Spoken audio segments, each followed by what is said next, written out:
शब्द का अर्थ क्या है। आसानी से आजकल की अंग्रेजी ज़माने में हम धर्म को रिलीजन से ट्रांसलेशन कर लेते हैं। कई सारे संस्कृत शब्दों का इंग्लिश ट्रांसलेशन नहीं होता है, इसी तरह धर्म रिलीजन से ट्रांसलेटेड नहीं होता है। धारयति इति धर्मः, जो मनुष्य अपने अंदर धारण किया जाए, जो जीवन में उतारा जाए, जो जिया जाए, उसे धर्म कहा जाता है। जिसके बारे में गीता में बार बार भगवान कहते हैं, श्रेयान स्वधर्मो विगुणः परधर्मात् स्वनुष्ठितात् स्वधर्मे निधनम श्रेयः परधर्मो भयावह। हर एक मनुष्य को स्वधर्म में जीना चाहिए, स्वधर्म में जीना ही श्रेयस्कर है।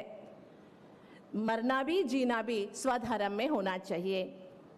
लेकिन आजकल के ज़माने में हम धर्म को हिंदू धर्म, ईसाई धर्म या इस्लाम धर्म के रूप से जब हम ट्रांसलेटेड करते हैं, भाषांतरित करते हैं, तो उसका अलग ही अर्थ निकल आता है। हम और आप सभी को पता है, जब गीता सुनाई गई थी तो ऐसा कोई धर्म भगवान के सामने तो था नहीं। जिसे कहते हैं 5000 साल पहले गीता सुनाई गई थी। तो धर्म का अर्थ है मनुष्य आत्मा के मूल धर्म या मूल गुण, जिसको कहते हैं ओरिजिनलिटी, आत्मा का मूल स्वधर्म, जिसको हम धर्म कहते हैं। इसलिए धर्म का अर्थ रिलीजन तो बिल्कुल नहीं है। तो इससे जब हम आगे बढ़ते हैं, जब जब धर्म की ग्लानि होती है, तब मैं इस धरती पर अवतरित होता हूँ। ये भगवान का एक प्रॉमिस है। इस हिसाब से या वास्तविक दृष्टिकोण से जब हम देखते हैं, तो धर्म कोई हिंदू, मुस्लिम, क्रिश्चियन ये नहीं है।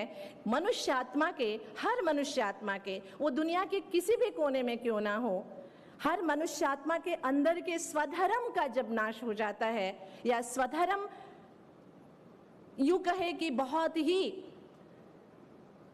एक विचित्र मोड़ पर आके खड़ा हो जाता है। आप सभी को पता है, आज दुनिया में प्रेम है, लेकिन जैसा प्रेम होना चाहिए वैसा प्रेम नहीं है। आज दुनिया में सत्य है, लेकिन जैसे सत्य भगवान ने बताया था, जिस भगवान को सत्यम शिवम सुंदरम सच्चिदानंद स्वरूप कहते हैं, उस परमात्मा ने जो सत्य बताया था, वो सत्य तो अभी कहाँ भी नहीं है, लुप्त हो गया है।